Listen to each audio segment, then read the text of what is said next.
মুর্শিদাবাদ এবং মোথাবাড়িতে হিংসার ঘটনার প্রতিবাদে মালদহে আন্দোলনে নামল বিশ্ব হিন্দু পরিষদ। আন্দোলনের অঙ্গ হিসেবে শনিবার বিকেলে মালদা শহরের পোয়ারা মোড়ে বিক্ষোভ ও প্রতিবাদ সভার আয়োজন করা হলো সংগঠনের পক্ষ থেকে। এদিন এই বিক্ষোভ এবং প্রতিবাদ সভার মধ্যে দিয়ে সম্প্রতি ঘটে যাওয়া মুর্শিদাবাদের ঘটনার প্রতিবাদ জানানো হয় এবং একই সঙ্গে মালদার মোথাবাড়িতে হিংসার ঘটনারও প্রতিবাদ জানানো হয়।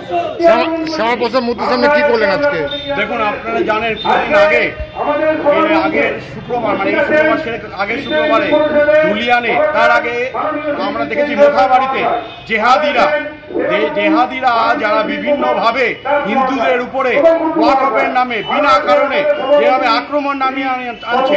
মোথাবাড়িতে আক্রমণ দেখেছিলাম, কিন্তু আমরা দেখলাম যে ধুলিয়ানে হত্যা হলো। আমরা দেখলাম সেখানে হত্যা করা নির্মমভাবে আর তার সন্তানকে, সেখানে দলগত কোনো ব্যাপার নাই, সেখানে একমাত্র ব্যাপার হিন্দুদেরকে হত্যা করা হচ্ছে। আর এই জেহাদিরা যাচ্ছে বিচ্ছিন্নভাবে এইভাবে দেশটাকে সন্ত্রাসে মুড়ে দিতে এবং এই দেশকে বিভাজন করতে।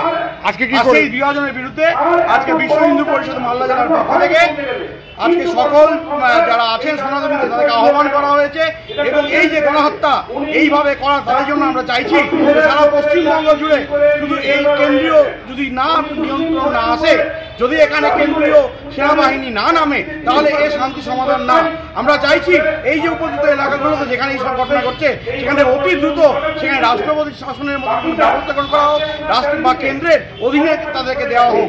যদি এরকম হতে থাকে তাহলে আমরা বলবো যে এই উপযুক্ত মালদা, দিনাজপুর, মুর্শিদাবাদ এবং তার সঙ্গে সঙ্গে দুটো 24 পরগনা, হাওড়ার কিছু অংশ, এই জায়গাগুলো যদি দরকার হয় তাহলে আমরা কেন্দ্রশাসিত অঞ্চলের জন্য আবেদন করব। কারণ এইভাবে সন্ত্রাস নিয়ে আর এইভাবে ধর্মের নামে সন্ত্রাসী করে, কোনো সময় ওয়াকফ ইস্যু, কোনো সময় পূজাকে ইস্যু করে এইভাবে যে হচ্ছে, এই সন্ত্রাস কিন্তু সনাতনীরা মেনে নেবে না। আপনার নাম? আমার নাম কাজল গোস্বামী, আমি বিশ্ব হিন্দু পরিষদের বিভাগের দায়িত্বে আছি। Bureau report, news for Bengal.